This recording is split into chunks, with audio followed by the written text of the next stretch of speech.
In the summer of 2025, Liverpool set a new record for spending by one club in a single transfer window. But for all the focus on their incomings, they sold well too. In fact, only Chelsea and Bournemouth made more money through sales, and if we include the £30 to £35 million obligation at the end of Harvey Elliott's loan move to Aston Villa, they were actually the second best sellers in the Premier League.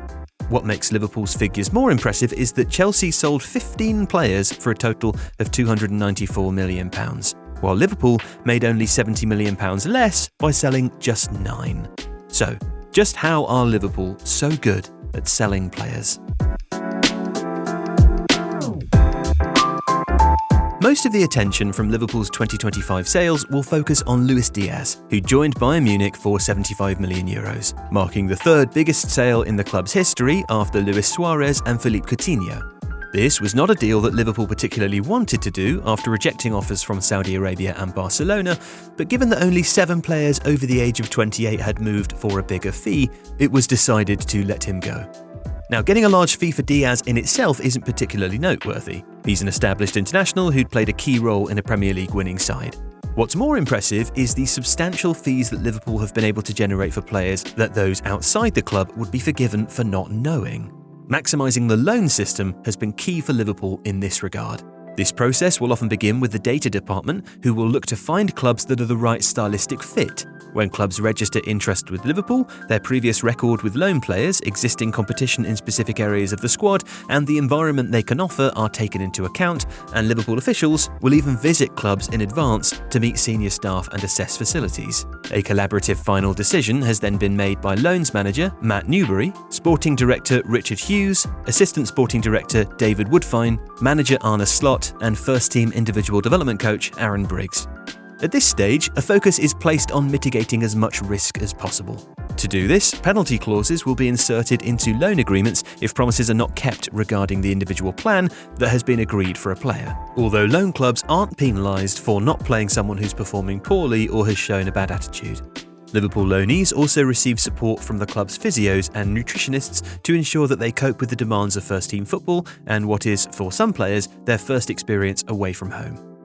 Regular meetings take place across the course of the season to help keep track of players' progress, where each staff member present will have access to data and clips for each loanee. It's not an exact science, and some loans will fail. But as one agent of a senior player at the club told The Athletic, what Liverpool do really well is build up their players and create value.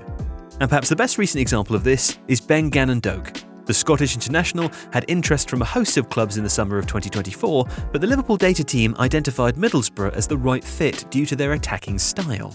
Club staff then went to Middlesbrough to inspect facilities and hear a presentation from then-manager Michael Carrick before the collective decision was taken to send him on loan to the Championship side for the 24-25 season. The loan went so well that by January, Liverpool had received offers of £15 and £16 million from Ipswich Town and Crystal Palace respectively. They rejected those and decided that Gannon-Doak would finish his loan with Middlesbrough. When he returned in the summer of 2025, they eventually accepted an offer of up to £25 million from Bournemouth that included a buyback clause. Not bad for a player who only made 3 first-team appearances for Liverpool. Now, for all the help that the loan system does provide in boosting player values, strong negotiation techniques are still key. Player representatives have described Liverpool's sporting director, Richard Hughes, to The Athletic as knowing the market inside out.